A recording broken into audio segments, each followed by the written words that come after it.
ചാനലിൻ്റെ ഐക്കണിൽ തൊട്ട് പ്ലേലിസ്റ്റ് സെലക്ട് ചെയ്താൽ ചാനലിൽ ഇതുവരെ പറഞ്ഞിട്ടുള്ള എല്ലാ ഓഡിയോ ബുക്സും കൂട്ടുകാരെ കാത്തിരിക്കുന്നു.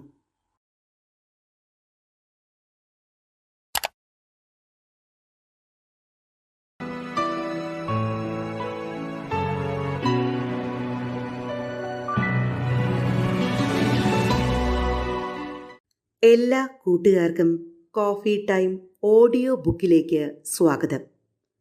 ലോകത്തിൻ്റെ മുഴുവൻ വൈരൂപ്യവും ആവാഹിച്ച നോത്രദാമിലെ കൂനനും ലോകത്തിൻ്റെ മുഴുവൻ സൗന്ദര്യവും ആവാഹിച്ച ജിപ്സി പെൺകുടിയുടെയും കഥ ലൂയി 14 കാലത്ത് പണിതീർത്ത നോത്രദാമിലെ കൂറ്റൻ പള്ളിയുടെ പശ്ചാത്തലത്തിൽ ഇതൾ വിരിയുന്നു. വൈരൂപ്യത്തിൻ്റെയും സൗന്ദര്യത്തിൻ്റെയും പ്രണയത്തിൻ്റെയും പ്രതികാരത്തിൻ്റെയും ക്ലാസിക് കഥ പറയുകയാണ് നോവലിസ്റ്റ്. ഇന്ന് കൂട്ടുകാർക്ക് വേണ്ടി അവതരിപ്പിക്കുന്നത് ഫ്രഞ്ച് സാഹിത്യകാരനായ വിശ്വപ്രസിദ്ധനായ വിക്ടർ യൂഗോയുടെ നോത്രദാമിലെ കൂനൻ എന്ന നോവലിൻ്റെ 1-ാം ഭാഗം. 1482 ജനുവരി 6 പാരീസിന് പൊതു ഒഴിവു ദിവസമായിരുന്നു. പണ്ട് മുതലേ എല്ലാ വർഷവും ജനുവരി 6 ക്രിസ്തു ദർശന ആഘോഷവും വിഡ്ഢികളുടെ ദിനാചരണങ്ങളോടനുബന്ധിച്ചുള്ള ഉത്സാഹവും അത്യുത്സാഹത്തോടെ ആളുകൾ കൊണ്ടാടിയിരുന്നു. ആ വർഷത്തെ പരിപാടിക്ക് ഭരണകൂടം പതിവിൽ കവിഞ്ഞ പ്രാധാന്യം നൽകി. ഫ്ലെമിഷ് രാജദൂതന്മാരുടെ പാരീസ് സന്ദർശനമാണ് അതിന് കാരണം. ആളുകൾ രാവിലെ ഉറക്കമെണീറ്റത് തന്നെ നഗരത്തിലെ സകല പള്ളികളിൽ നിന്നുമുയരുന്ന ഗംഭീരമായ മണിമുഴക്കം കേട്ടുകൊണ്ടാണ്. വിദേശത്തു നിന്നും വിശിഷ്ടാതിഥികൾ സന്ദർശനത്തിനെത്തുമ്പോൾ മാത്രമേ ഇതുപോലെ എല്ലാ മണികളും ഒരുമിച്ച് മുഴങ്ങാറുള്ളൂ. പ്ലാസ് ഗ്രേവിലെ നീതിന്യായ കൊട്ടാരം ഹാളിലാണ് ആഘോഷ പരിപാടികൾ ഏർപ്പാട് ചെയ്തിരിക്കുന്നത്. ഫ്ലെമിഷ് രാജദൂതന്മാരുടെ ബഹുമാനാർത്ഥം അവിടെ വെച്ച് ആശ്ചര്യ നാടകം, ഊമയാട്ടം, പ്രഹസനം എന്നീ പരിപാടികൾ നടത്തി അവരെ രസിപ്പിക്കാനുള്ള എല്ലാ ഒരുക്കങ്ങളും ബുർബോണിലെ കർദിനാളുടെ മേൽനോട്ടത്തിൽ ചെയ്തിരുന്നു. പൊതുസ്ഥലങ്ങളിൽ തമ്പേറടിച്ച് അക്കാര്യം തലേനാൾ തന്നെ വിളംബരം ചെയ്തു. ജനുവരി 6 രാവിലെ മുതലേ കൊട്ടാരം ഹാളിലേക്കുള്ള തെരുവുകളെല്ലാം ജനനിബിഡമായി. വിവിധ കലാപരിപാടികൾ കാണാനുള്ള അഭിനിവേശം ആളുകളുടെ മുഖത്ത് പ്രകടമായിരുന്നു. അധികം പേർക്കും വിഡ്ഢിപ്പാപ്പായുടെ തിരഞ്ഞെടുപ്പ് കാണാനായിരുന്നു കൂടുതൽ കൗതുകം. നേരം വെളുത്തത് മുതൽ കൊടും തണുപ്പിനെ കാര്യമാക്കാതെ ഹാളിന് ചുറ്റും ആളുകൾ കൂട്ടം കൂടി നിൽക്കാനാരംഭിച്ചു. വേറെ ചിലർ തലേന്ന് രാത്രി തന്നെ ഉറക്കമിളച്ചുകൊണ്ട് പ്രധാന വാതിലിന് മുന്നിൽ വരി വരിയായി നിന്നു. ഏതു വിധത്തിലെങ്കിലും ഹാളിനുള്ളിൽ കടന്നുകൂടുകയാണ് എല്ലാവരുടെയും ലക്ഷ്യം. കൊട്ടാരത്തിലെ മണി 12 അടിച്ചു കഴിഞ്ഞാലേ നാടകം തുടങ്ങുമായിരുന്നുള്ളൂ. എല്ലാവരും ഉച്ചമണി അടിക്കുന്നതും കാത്തുനിന്നു. ആൾക്കൂട്ടം നിമിഷം പ്രതി കൂടാൻ തുടങ്ങി. കൊട്ടാരത്തിൻ്റെ പടികളിൽ നിന്നവർ കിടുകിട വിറച്ചു. കുറേ പേർ ഉത്തരത്തിലും മേൽക്കൂരയിലും ഉന്തി നിൽക്കുന്ന മറ്റ് ഭാഗങ്ങളിലും എത്താനുള്ള ശ്രമം നടത്തി. ചിലർ വളരെ നേരം കാത്തുനിന്നതിൻ്റെ മുഷിച്ചിലകറ്റിയത് ചവിട്ടിയും ഇടിച്ചും തള്ളിയും ഞെരുക്കിയും മറ്റുമായിരുന്നു. വേറെ ചിലർ പരസ്പരം ശകാരിച്ചും ശപിച്ചും സമയം തള്ളി നീക്കി. പാരീസിലെ കൊടും തണുപ്പ്, ഭരണാധികാരികൾ തുടങ്ങി എത്രയോ കാര്യങ്ങൾ അവരുടെ ചർച്ചയ്ക്ക് വിഷയമായി. രസികരായ ഒരു കൂട്ടം വിദ്യാർത്ഥികൾ ഒരു ജനലിൻ്റെ കണ്ണാടി കതകുകൾ തകർത്ത ശേഷം അതിൻ്റെ പടിയിൽ ആരെയും കൂസാതെ കയറിയിരുന്ന് വെടി പറഞ്ഞ് മറ്റുള്ളവരെ കളിയാക്കിയും സമയം കഴിച്ചുകൂട്ടി. അവരിൽ സുന്ദരനും കൗശലം നിറഞ്ഞ നോട്ടവുമുള്ള ഷെഗാൻ ഫ്രോളോ എന്ന ചെറുപ്പക്കാരൻ ഒരു തൂണിൻ്റെ മുകൾ ഭാഗത്തെ ചുറ്റുപടിയിൽ ഇരിപ്പുറപ്പിച്ചത് പലരും ശ്രദ്ധിക്കാനിടയായി. നാഴികമണി 12 അടിച്ചപ്പോൾ ഹാവൂ എന്ന് അവിടെ കൂടിയിരുന്ന ജനസഞ്ചയം ഒരേ സ്വരത്തിൽ പറഞ്ഞു. മറ്റുള്ളവരെ കളിയാക്കി രസിച്ചുകൊണ്ടിരുന്ന വിദ്യാർത്ഥികളും ശബ്ദമുണ്ടാക്കാതെയിരുന്നു. അഗാധമായൊരു തരം നിശബ്ദത അവിടെയെങ്ങും ഞൊടിയിടയിൽ പരന്നു. ഉടനെ ഫ്ലെമിഷ് രാജദൂതന്മാർ എത്തിച്ചേരുമെന്ന് വിചാരിച്ചുകൊണ്ട് അവർക്ക് വേണ്ടി ഒരുക്കിയിരുന്ന പ്ലാറ്റ്ഫോമിലേക്ക് ആളുകളുടെ മുഖങ്ങൾ തിരിഞ്ഞു. അങ്ങനെ 1/4 മണിക്കൂർ കഴിഞ്ഞു. പ്ലാറ്റ്ഫോമിലേക്കോ സ്റ്റേജിലേക്കോ ആരും വന്നില്ല. നാടകം, നാടകം എന്നാളുകൾ പതുക്കെ പതുക്കെ പറയാൻ തുടങ്ങി. കാത്തിരുന്ന് സഹികെട്ട ഒരു വിദ്യാർത്ഥി ഉറക്കെ വിളിച്ചു പറഞ്ഞു, നാടകം ഉടൻ തുടങ്ങണം. അത് കേട്ട് നാടകം, നാടകമെന്ന് ആളുകളും മുറവിളി കൂട്ടാൻ തുടങ്ങി. അതേ വിദ്യാർത്ഥി വീണ്ടും ബഹളമുണ്ടാക്കി. ഉടൻ തന്നെ നാടകം തുടങ്ങേണ്ടിയിരിക്കുന്നു. തുടങ്ങുന്നില്ലെങ്കിൽ നമുക്ക് കൊട്ടാരം തഹസിൽദാരെ തൂക്കിലിടാം. കൈയടിച്ച് ആർപ്പ് വിളിച്ച് ഈ അഭിപ്രായത്തെ സദസ്യർ പിന്താങ്ങി. ജനക്കൂട്ടത്തെ നിയന്ത്രിച്ചു കൊണ്ടിരുന്ന സാർജന്മാരുടെ മുഖം വിളറി. അതിനിടെ പ്രേക്ഷകരെയും സ്റ്റേജിനെയും വേർതിരിക്കുന്ന തടി കൊണ്ടുള്ള ബലം കുറഞ്ഞ അഴി പൊളിച്ചു മാറ്റി അക്ഷമരായ ആളുകൾ സ്റ്റേജിലേക്ക് കയറാൻ തുടങ്ങി. തത്സമയം തിരശ്ശീല തള്ളി നീക്കിക്കൊണ്ട് ഒരു നടൻ രംഗത്ത് വന്നു. അപ്പോൾ ആളുകൾ ശാന്തരായി കൗതുകത്തോടെ സ്റ്റേജിലേക്ക് ശ്രദ്ധിച്ചു. അയാൾ പ്രേക്ഷകരോട് ഉറക്കെ പറഞ്ഞു, മാന്യരെ, വിശുദ്ധ കന്യാമറിയത്തിൻ്റെ നല്ല വിധികൽപ്പന എന്നു പേരുള്ള വളരെ നല്ലൊരു നാടകം ഞങ്ങൾ കർദിനാൾ തിരുമേനിയുടെ മുമ്പിൽ അവതരിപ്പിക്കുന്നതായിരിക്കും. ജൂപ്പിറ്ററിൻ്റെ റോളിൽ രംഗത്ത് വരുന്നത് ഞാൻ തന്നെയാണ്. തിരുമേനിയും വിശിഷ്ടാതിഥികളും വന്നു കഴിഞ്ഞാലുടൻ നാടകം തുടങ്ങും. ജൂപ്പിറ്ററിൻ്റെ വേഷത്തിൽ തന്നെയാണ് അയാൾ രംഗത്ത് വന്നത്. അയാൾ അവസാനം പറഞ്ഞ വാക്കുകൾ ജനക്കൂട്ടത്തെ രോഷാകുലരാക്കി. നാടകം ഉടൻ തുടങ്ങണം എന്ന് ജനങ്ങൾ വിളിച്ചു പറഞ്ഞു. തൂണിൻ്റെ മുകളിലത്തെ ചുറ്റിപടിയിൽ ഇരുന്നിരുന്ന വിദ്യാർത്ഥി ആവുന്നത്ര ഉച്ചത്തിൽ വിളിച്ചു പറഞ്ഞു, തൂലയട്ടെ ജൂപ്പിറ്റർ, തൂലയട്ടെ ബുർബോണിലെ കർദിനാൾ.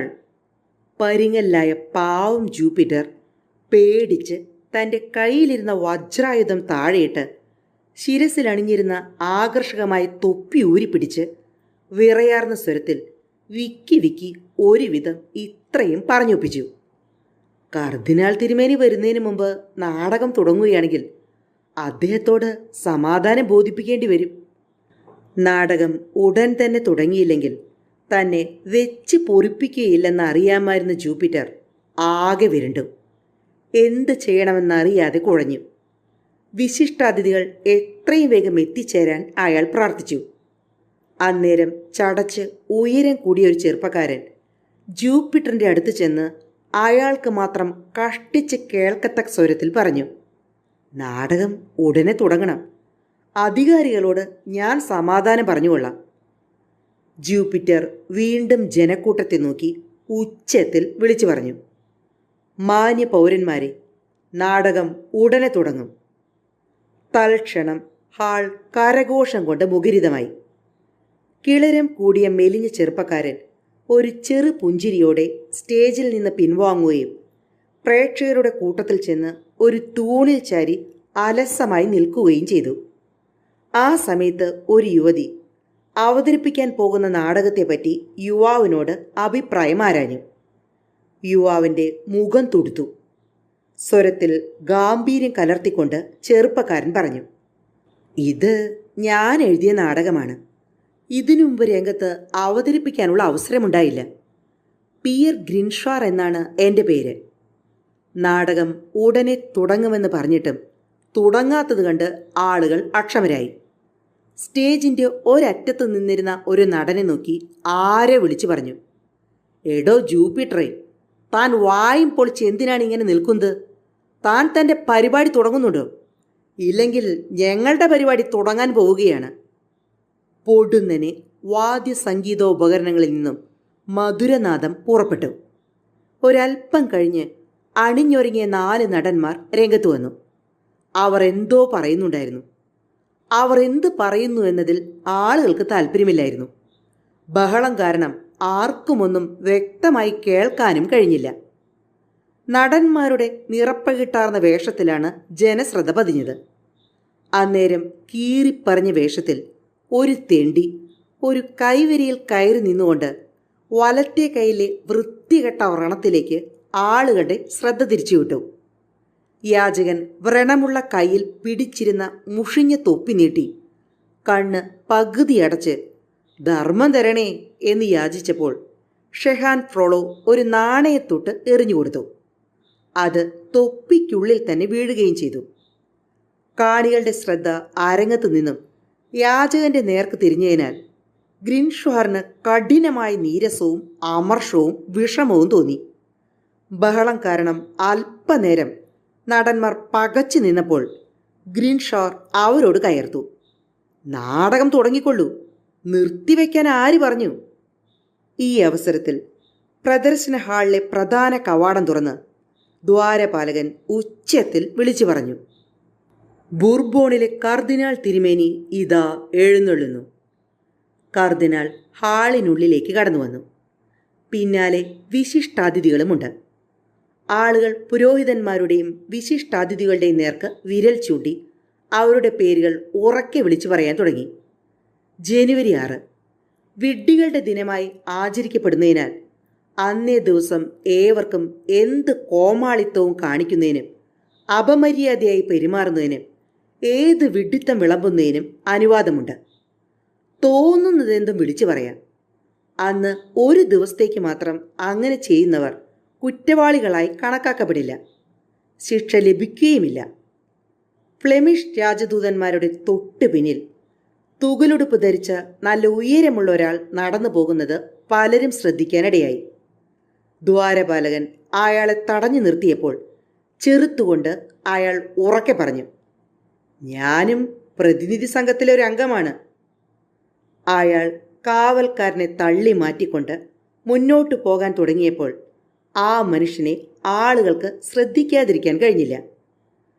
കാവലാൾ പിന്നെയും അയാളെ തടഞ്ഞു നിർത്തി ചോദിച്ചു, നിങ്ങൾ ആരാണ്? വിശിഷ്ടാതിഥികളുടെ തൊട്ട് പിന്നിൽ നിങ്ങൾ എന്തിനു നടക്കുന്നു? അതിനുള്ള യോഗ്യത നിങ്ങൾക്കുണ്ടോ? ഷാക്കെ കോപ്പനോൾ എന്നാണ് എൻ്റെ പേര്. തുകലുകൊണ്ട് കയ്യുറ തയ്ക്കുന്ന ജോലിക്കാരനാണ്. ഇന്നത്തേക്ക് മാത്രം ഞാനും ഒരു വിശിഷ്ടാതിഥി തന്നെ. അയാളുടെ മറുപടി ശ്രോതാക്കളെ കൂടുകൂടെ ചിരിപ്പിച്ചു.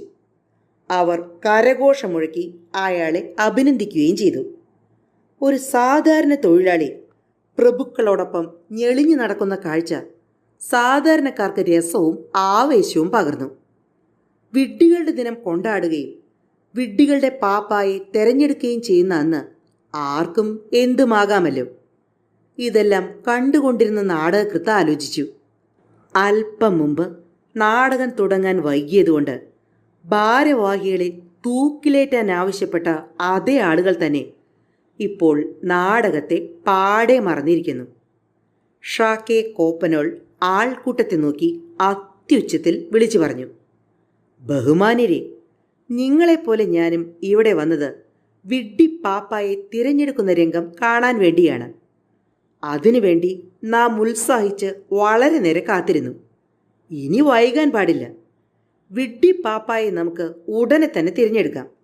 നിങ്ങൾ എന്തു പറയുന്നു? ഏറ്റവും വികൃതമായ വിരൂപമായ മുഖമുള്ള ആളെ നാം വിഡ്ഢി പാപ്പായായി തിരഞ്ഞെടുക്കും. നമ്മുടെ ഇടയിലും വിരൂപന്മാർ കുറവല്ലല്ലോ. ഈ അഭിപ്രായം നിങ്ങളുടെ പരിഗണനയ്ക്ക് വിട്ടിരിക്കുന്നു. ജനം ഉത്സാഹത്തിമിർപ്പോടെ ആർത്തുല്ലസിച്ചുകൊണ്ട് ആവേശത്തോടെ കോപ്പനോളിൻ്റെ അഭിപ്രായത്തിന് പിന്തുണ പ്രഖ്യാപിച്ചു. വിഡ്ഢികളുടെ പാപ്പായി തിരഞ്ഞെടുക്കാനുള്ള ഒരുക്കങ്ങൾ തുടങ്ങിക്കഴിഞ്ഞു. മത്സരത്തിൽ പങ്കെടുക്കുന്ന ഓരോ വ്യക്തിയും തൻ്റെ മുഖം ഒരു ചെറിയ ജാലകത്തിൻ്റെ വിടവിലൂടെ പ്രദർശിപ്പിക്കണം. ഒരു ജാലകത്തിൻ്റെ കണ്ണാടി ഉടച്ചു മാറ്റി ഇതിലേക്കായി നേരത്തെ വിടവുണ്ടാക്കിയിരുന്നു. ഷാക്കെ കോപ്പനോൾ ഗാലറിയിൽ കയറി നിന്ന് വേണ്ട ക്രമീകരണങ്ങൾക്ക് നിർദ്ദേശം നൽകി. അന്തരീക്ഷമാകെ അനുനിമിഷം കലുഷിതമായി മാറുന്നത് കണ്ട് മനമെടുത്ത കർദിനാൾ എന്തോ അത്യാവശ്യ കാര്യത്തിന് അല്പനേരത്തേക്ക് പുറത്തേക്ക് പോവുകയാണെന്ന ഭാവത്തിൽ അനുയായികളോടൊപ്പം സ്ഥലം വിട്ടു. തിരഞ്ഞെടുപ്പിൻ്റെ ബഹളത്തിനിടയിൽ പൊതുജനം അതൊന്നും തന്നെ കണ്ടില്ല. തിരഞ്ഞെടുപ്പിനുള്ള ഒരുക്കങ്ങളെല്ലാം പൂർത്തിയാക്കാൻ 1 മണിക്കൂറേ വേണ്ടി വന്നുള്ളൂ. മത്സരത്തിൽ പങ്കെടുത്തവർ ഓരോരുത്തരായി ജനൽ പഴുതിലൂടെ മുഖം പ്രദർശിപ്പിക്കാൻ ആരംഭിച്ചു. അതിനിടയിൽ പുടുന്നനെ അത്യുച്ചത്തിൽ നീണ്ടുനിന്ന കരഘോഷം ഹാളിൽ മുഴങ്ങിക്കെട്ടു. തിരഞ്ഞെടുപ്പിൻ്റെ ചുമതല വഹിച്ചിരുന്ന കോപ്പനോളിനും കൈയടിച്ച് അഭിനന്ദനം രേഖപ്പെടുത്താതിരിക്കാൻ കഴിഞ്ഞില്ല. കൈയടിക്കാത്തവരായി ഹാളിൽ ആരും തന്നെ ഉണ്ടായിരുന്നില്ല. വിജയശ്രീ ലാളിതനായ ആ വിരൂപന്റെ മുമ്പിൽ മറ്റ് സ്ഥാനാർത്ഥികൾ തോറ്റു തുന്നം പാടി. ജനം ഐക്യകണ്ഠേന വിഡ്ഢികളുടെ പാപ്പായെ തിരഞ്ഞെടുത്തു. ആശ്ചര്യവും അഭിനന്ദനവും ഉച്ചകോടിയിലെത്തി. സദസ്സാകെ ചിരിച്ച് തലതല്ലി. വിഡ്ഢി പാപ്പായുടെ പൊട്ടിയ ഇടത് കണ്ണിന് പുരികമില്ലായിരുന്നു. അതിൻ്റെ സ്ഥാനത്ത് ഒരു മാംസകഷ്ണം തൂങ്ങിക്കിടക്കുന്നത് സദസ്യരുടെ സവിശേഷ ശ്രദ്ധയെ ആകർഷിച്ചു. വരിതെറ്റിയ പല്ലുകൾക്കിടയിൽ ആനക്കൊമ്പ് പോലെ വെളിയിലേക്ക് തള്ളി നിൽക്കുന്ന കോന്ത്രമ്പല്ലും ബഹുവിചിത്രം തന്നെ. ശരീരത്തിൻ്റെ വടിവാകട്ടെ അതിനേക്കാൾ രസകരം. നട്ടല് വില്ല് പോലെ വളഞ്ഞ് മാറിടം മുന്നോട്ട് തള്ളിയിട്ടുണ്ട്. ശരീരത്തിൻ്റെ വലുപ്പം അസാധാരണം. ആനത്തലയോളമുണ്ട് അവൻ്റെ തല. ചെമ്പിച്ച് എഴുന്നു നിൽക്കുന്ന തലമുടി. രാക്ഷസൻ്റേതുപോലുള്ള കൈയും കാലും. വൈരൂപ്യവും ശക്തിയും അവനിൽ ഒരുപോലെ സമ്മേളിച്ചിരിക്കുന്നു. വർണ്ണനാതീതമായ അവൻ്റെ വൈരൂപ്യം ജനശ്രദ്ധ പിടിച്ചുപറ്റി. കാണികൾ നിലവിളിച്ചു, ഇവൻ നമ്മുടെ കോസിമോദോ ആണ്, നോത്രദാമിലെ കൂവനൻ, പള്ളിമണി അടിക്കുന്നവൻ, ഒറ്റക്കണ്ണൻ കോസിമോദോ, മുടന്തൻ കോസിമോദോ. അതിനിടയിൽ ജനക്കൂട്ടത്തിൽ നിന്ന് ഒരു മുന്നറിയിപ്പ് കേട്ടു. ഗർഭിണികളാരും ഇവനെ നോക്കരുത്, അപകടം സംഭവിക്കും. ചില സ്ത്രീകൾ ഉടനെ മുഖം പൊത്തി. വൃത്തികെട്ട ജന്തു, ഒരാൾ അഭിപ്രായപ്പെട്ടു. വൃത്തികെട്ടവനും പരമദുഷ്ടനും, മറ്റൊരാൾ പറഞ്ഞു. ഒരു സ്ത്രീ അവളുടെ അടുത്ത് നിന്നവരോട് പരാതി പറഞ്ഞു. ഈ രാക്ഷസനെ കൊണ്ട് ഞങ്ങൾ സഹി കിട്ടും. ഇഷ്ടമില്ലെങ്കിലും ഞങ്ങൾക്ക് ഈ ജന്തുവിനെ കാണാതിരിക്കാൻ പറ്റില്ല. എന്തു ചെയ്യാൻ? ഞങ്ങളുടെ വീട് നോത്രദാം പള്ളിയുടെ അടുത്തായിപ്പോയി. മച്ചിൻ്റെ മുകളിൽ കയറി ഇവൻ നടക്കുമ്പോൾ ഭൂമി പോലും കുലുങ്ങിപ്പോകും. ഒരു വിദ്യാർത്ഥി അവൻ്റെ അടുത്ത് ചെന്ന്, എടാ വൃത്തികെട്ട കൂന എന്ന് വിളിച്ച് പരിഹസിച്ചു. ആളുകളെ അത്ഭുത പരതന്ത്രരാക്കിക്കൊണ്ട് കോസിമോദോ തൽക്ഷണം അവനെ അരക്കി പിടിച്ച് പൊക്കിയെടുത്ത് ആൾക്കൂട്ടത്തിലേക്ക് വലിച്ചെറിഞ്ഞു. ഒരു ദീനരോദനം കേട്ട് ആളുകൾ നടുങ്ങിപ്പോയി. അവൻ്റെ ശക്തി പ്രകടനം കണ്ട് ആശ്ചര്യചകിതനായ കോപ്പനോൾ അവൻ്റെ അടുത്തേക്ക് ചെന്ന്, മികവുറ്റൊരു വിരൂപനെ കാണാനുള്ള ഭാഗ്യം സിദ്ധിച്ചത് ഇന്നാണ് എന്ന് പറഞ്ഞ് അവനെ അഭിനന്ദിച്ചു. അപ്പോഴും ഒന്നും മിണ്ടാതെ നിൽക്കുന്ന ആ ഭീമാകാരൻ്റെ തോളിൽ തട്ടിക്കൊണ്ട് അയാൾ ചോദിച്ചു, എന്താ ചങ്ങാതി ഒന്നും മിണ്ടാതെ നിൽക്കുന്നത്? കോസിമോദോ എന്ത് പറയുമെന്നറിയാൻ കോപ്പനോൾ കാത്തുനിന്നു. അല്പം കഴിഞ്ഞ് അയാൾ ചോദിച്ചു, എന്താ നിനക്ക് ചെവി കേൾക്കാൻ പാടില്ലേ? അപ്പോൾ ഒരു വൃദ്ധ പറഞ്ഞു, കോസിമോദോ പൊട്ടനാണ്. അത് കേട്ട് കോപ്പനോൾ അഭിപ്രായപ്പെട്ടു. എന്തുകൊണ്ടും വിഡ്ഢികളുടെ മാർപ്പാപ്പയാകാൻ ഇവൻ തന്നെ അർഹൻ. കോസിമോദോയെ അടുത്ത് കാണാൻ വേണ്ടി തൂണിൻ്റെ മുകളിൽ നിന്നും താഴേക്കിറങ്ങി വന്ന ഷെഹാൻ പറഞ്ഞു, ഇവൻ എൻ്റെ ജ്യേഷ്ഠൻ്റെ പള്ളിമണി അടിപ്പുകാരനാണ്. നേരത്തെ കോസിമോദോയ്ക്ക് ചെവി കേൾക്കാൻ പാടില്ലെന്ന് പറഞ്ഞ വൃദ്ധ ഇങ്ങനെ തുടർന്നു, നോത്രദാം പള്ളിയിലെ മണിമുഴക്കം കേട്ടുകൊണ്ടാണ് ഇവൻ പൊട്ടനായി പോയത്. ആരോടും മിണ്ടാറില്ലെങ്കിലും ഇവൻ ഊമയല്ല. അനന്തരം വിഡ്ഢികളുടെ പോപ്പിനായി ഒരുക്കി വച്ചിരുന്ന കോമാളി വേഷവും കിരീടവും കോസിമോദോയെ അണിയിപ്പിച്ചു. അവൻ യാതൊരു വൈമനസ്യവും പ്രകടിപ്പിച്ചില്ല. അപ്പോൾ അവൻ്റെ മുഖത്ത് തെല്ലൊരു അഭിമാനം കളിയാടിയിരുന്നു. കണ്ടാൽ ആരും ചിരിച്ചു പോകുന്ന വിചിത്രവേഷം കൂടിയായപ്പോൾ അവൻ്റെ വൈരൂപ്യം മിന്നിത്തിളങ്ങി. ഘോഷയാത്രയ്ക്കുള്ള ഏർപ്പാടുണ്ടായി. വിഡ്ഢി സഹോദര സമാജത്തിൽപ്പെട്ട 12 വിഡ്ഢി സഹോദരന്മാർ ചേർന്ന് അവനെ ഒരു മഞ്ചത്തിലിരുത്തി ചുമന്നുകൊണ്ട് നീങ്ങി. ഘോഷയാത്രയിൽ ഭൂരിപക്ഷവും മോഷ്ടാക്കളും കൊള്ളക്കാരും ഉൾപ്പെട്ട സാമൂഹ്യ വിരുദ്ധരായിരുന്നു. ഘോഷയാത്ര ആരംഭിച്ചപ്പോൾ റോഡിൻ്റെ ഇരുവശത്തും തടിച്ചുകൂടി നിന്നിരുന്ന ആളുകൾ ആഹ്ലാദ പ്രകടനങ്ങളോടെ വിഡ്ഢികളുടെ പോപ്പിന് വരവേൽപ്പ് നൽകി. കോപ്പനോളും കോസിമോദോയും ഹാൾ വിട്ടിറങ്ങിക്കഴിഞ്ഞപ്പോൾ ഗ്രീൻഷ്വാറിന് സമാധാനമായി. ഇനി നാടകം തുടങ്ങാം എന്നായിരുന്നു അദ്ദേഹം ആശിച്ചത്. പക്ഷേ നാടകകൃത്തിനെ നൈരാശ്യത്തിലാഴ്ത്തിക്കൊണ്ട് ഹാളിൽ തടിച്ചുകൂടി നിന്നിരുന്ന സദസ്യരിൽ ഏറിയ പങ്കും കൂട്ടം കൂട്ടമായി കോസിമാതയുടെ പിന്നാലെ തെരുവിലേക്കിറങ്ങി. ഹാളിലുണ്ടായിരുന്ന വിദ്യാർത്ഥികൾക്കാകട്ടെ നാടകം കാണാൻ യാതൊരു താല്പര്യവും ഉള്ളതായി തോന്നിയില്ല. അവർ ജനാലപ്പടികളിൽ കയറിയിരുന്ന് തെരുവിലേക്ക് കണ്ണു നട്ട് കോസിമോദയുടെ ജൈത്രയാത്ര നോക്കി രസിക്കുന്നത് കണ്ടു. ഗ്രിൻഷ്വാർ അമർഷത്തോടെ ഹാളിലാകെ ഒന്ന് കണ്ണോടിച്ചു. ഒറ്റ തിരിഞ്ഞും കൂട്ടം കൂടിയും നിന്നിരുന്ന കുറേ പേരെ കണ്ട് അദ്ദേഹം ആശ്വസിച്ചു. തൻ്റെ നാടകം കാണുന്നതിന് കുറച്ചു പേരെങ്കിലും ഉണ്ടല്ലോ എന്ന്. ഇവർ തന്നെയാണ് യഥാർത്ഥ സഹൃദയർ. ഇവരുടെ അഭിപ്രായത്തിനാണ് ഞാൻ വില കൽപ്പിക്കുന്നത്. നാടകം ഉടനെ തുടങ്ങണം. ഇനി ഒട്ടും താമസിക്കാൻ പാടില്ല.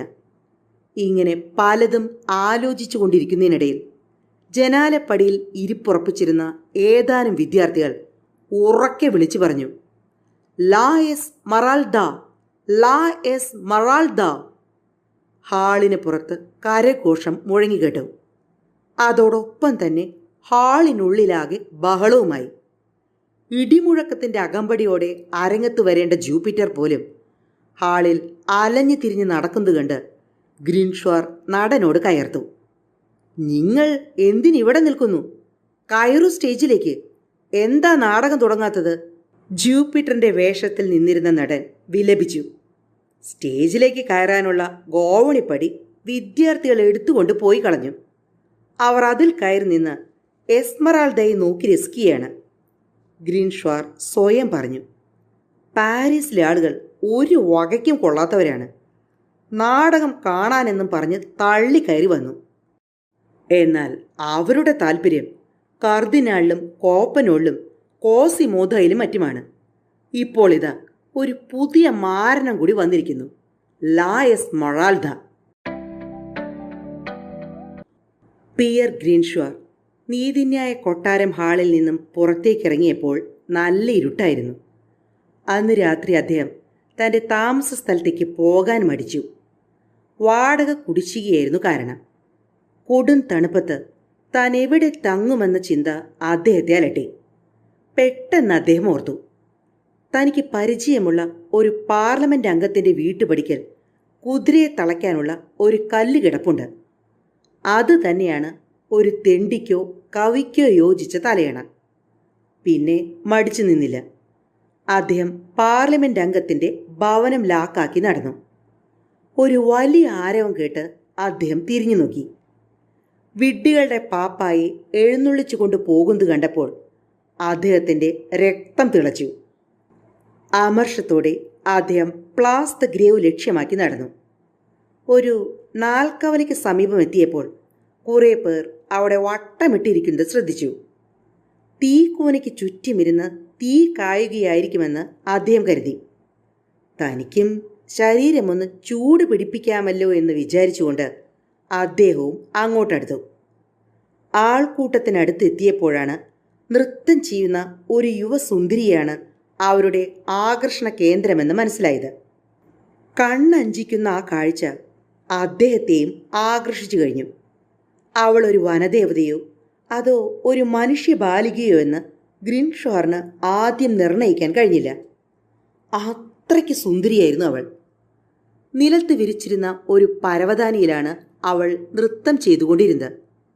അവൾക്ക് പൊക്കം അധികമില്ലായിരുന്നു.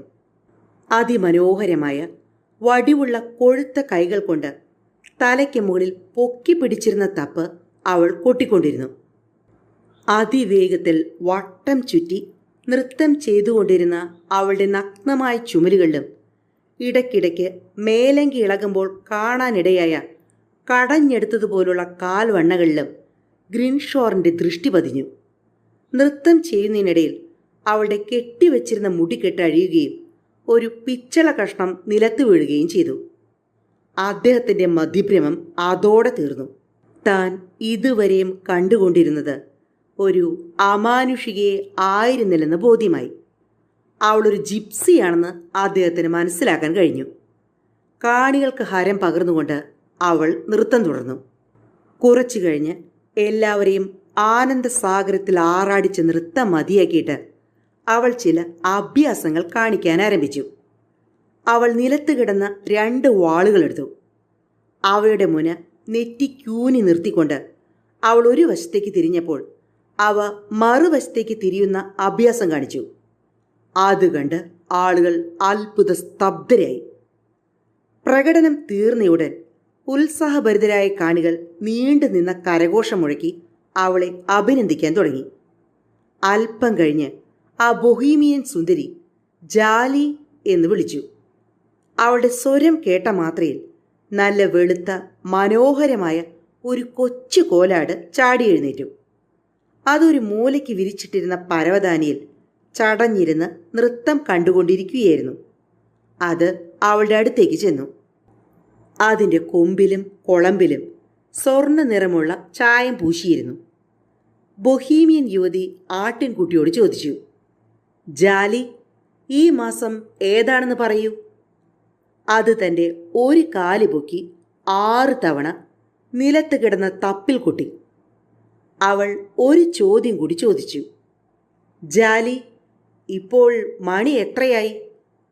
ആട്ടിൻകുട്ടി തപ്പിൽ 7 കൊട്ടുകൊട്ടി. തൽക്ഷണം 4 കവലയിലെ മണി 7 അടിച്ചു. ആളുകൾ ആശ്ചര്യപ്പെട്ടുപോയി. ഇതൊക്കെ ആഭിചാരമാണ് എന്ന് ആൾക്കൂട്ടത്തിൽ ആരോ വിദ്വേഷസ്വരത്തിൽ വിളിച്ചു പറഞ്ഞു. ആ ബൊഹീമിയൻ സുന്ദരിയെ ഇമ വെട്ടാതെ നോക്കി നിന്ന കഷണ്ടിക്കാരൻ്റെ ശബ്ദം അവളെ നടുക്കിക്കളഞ്ഞു. അല്പനേരം അവൾ പ്രജ്ഞയറ്റതുപോലെ നിന്നു. ആ ശബ്ദം ആൾക്കൂട്ടത്തിൻ്റെ കൈയടിയിൽ അമർന്നുപോയി. പ്രതിഷേധം പ്രകടിപ്പിച്ച ആളിൻ്റെ നേർക്ക് അവൾ ഒന്ന് നോക്കിയിട്ട് പെട്ടെന്ന് മുഖം തിരിച്ച് തൻ്റെ കോലാടിനോട് ചോദിച്ചു, ജാലി, കന്യാമറിയത്തിൻ്റെ ശുദ്ധീകരണ ദിനത്തിലെ ഘോഷയാത്രയിൽ സൈനിക തലവൻ എങ്ങനെയാണ് നടക്കുന്നതെന്ന് കാണിച്ചതാ? ഉടൻ തന്നെ ജാലി പുറം കാലുകളിൽ എഴുന്നേറ്റ് നിന്നു. എന്നിട്ട് ശബ്ദിക്കാനും നടക്കാനും തുടങ്ങി. ഈ അനുകരണം കണ്ട് കാണികൾ പൊട്ടി പൊട്ടി ചിരിക്കാൻ തുടങ്ങി.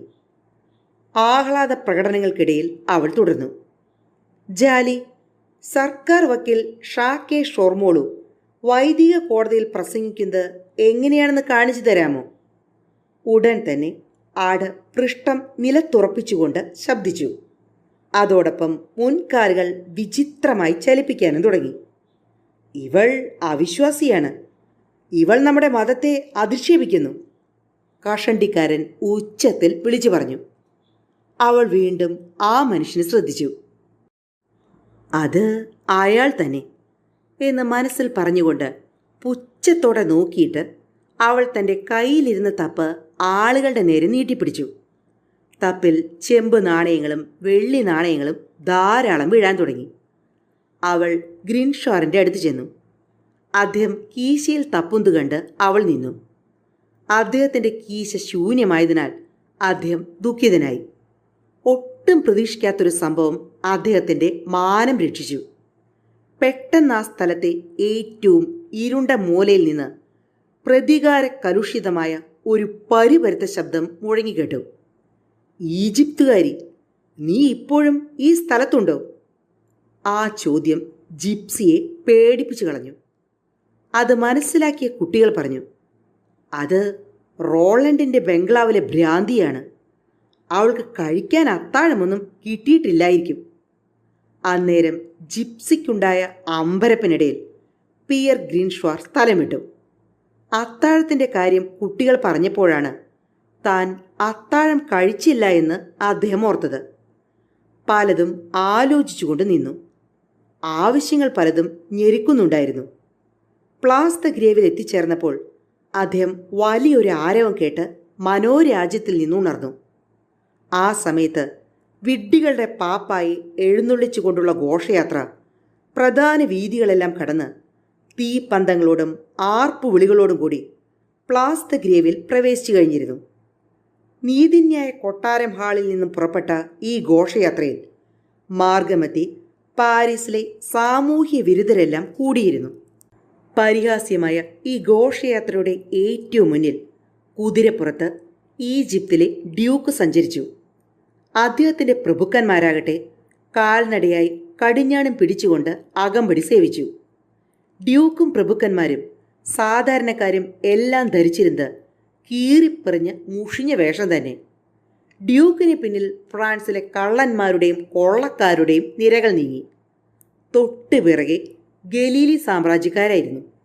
അവരുടെ രാജാവ് മദ്യപിച്ച് ലക്ക് കെട്ടിയിരുന്നു. വിഡ്ഢി സഹോദര സംഘത്തിലെ ഭാരവാഹികൾ തന്നെയാണ് കോസിമോദയുടെ മഞ്ചം ചുമന്നുകൊണ്ട് നടന്നത്. തൻ്റെ സിംഹാസനത്തിൽ അവൻ ദണ്ട്, മേലങ്കി, കിരീടം എന്നിവ കൊണ്ട് പ്രശോഭിതനായിരുന്നു. ജീവിതത്തിൽ അന്നുവരെ അവഗണനയും വെറുപ്പും മാത്രം ലഭിച്ചിട്ടുള്ള ഒരുവൻ തെല്ലൊരഭിമാനത്തോടെ ശിരസ്സുയർത്തി ഞെളിഞ്ഞിരിപ്പുണ്ടായിരുന്നു. അവന് ചെവി കേൾക്കാൻ പാടില്ലായിരുന്നുവെങ്കിലും ആൾക്കാരുടെ ആർപ്പുവിളിയിൽ ആനന്ദിച്ചു. ആക്ഷേപം നിറഞ്ഞ സ്തുതികളും പരിഹാസം കലർന്ന ആദരവും എല്ലാം അവൻ കാര്യമായി ഏറ്റുവാങ്ങി. ചുറ്റുമുള്ള ജനസഞ്ചയം മോഷ്ടാക്കളും യാചകരും സാമൂഹ്യ വിരുദ്ധരുമടങ്ങിയ സമൂഹമാണ് എന്നത് അവന് ഒരു പ്രശ്നമേ ആയിരുന്നില്ല. വികൃതവും വിഷാദമലിനവുമായ അവൻ്റെ മുഖത്ത് ജീവിതത്തിൽ അനാദ്യമായി അപൂർവമായ ഒരാനന്ദം കളിയാടി. കോസിമോദയെ എഴുന്നള്ളിച്ചുകൊണ്ടുള്ള ഘോഷയാത്ര പ്ലാസ് ദ ഗ്രേവ് കവല പിന്നിട്ട നിമിഷത്തിൽ ആൾക്കൂട്ടത്തിൽ നിന്ന് ഒരാൾ പെട്ടെന്ന് മുന്നോട്ട് ചാടി വരികയും കോസിമോദയുടെ കയ്യിലിരുന്ന ദണ്ട് തട്ടിപ്പറിക്കുകയും ചെയ്തു. അതെല്ലാവരെയും അത്ഭുതപ്പെടുത്തി കളഞ്ഞു. പുരോഹിതന്മാരുടെ രീതിയിൽ വസ്ത്രം ധരിച്ചിരുന്ന അദ്ദേഹം നേരത്തെ ജിപ്സി യുവതിയോട് വെറുപ്പ് പ്രകടിപ്പിച്ച കഷണ്ടിത്തലയൻ തന്നെ. ആൾത്തിരക്കിൽ നിന്ന് പുറത്തു വന്ന അദ്ദേഹത്തെ ഗ്രീൻഷ്വാർ തിരിച്ചറിഞ്ഞു. സംഭ്രമത്തോടെ അദ്ദേഹം വിളിച്ചു പറഞ്ഞു, "ഇത് ഹെർമിസിലെ എൻ്റെ ഗുരുവായ arch deacon Dom cloth Frollo ആണ്. ഒറ്റക്കണ്ണൻ രാക്ഷസന്റെ പിടിയിൽപ്പെട്ടാൽ അദ്ദേഹത്തിൻ്റെ കഥ കഴിഞ്ഞത് തന്നെ.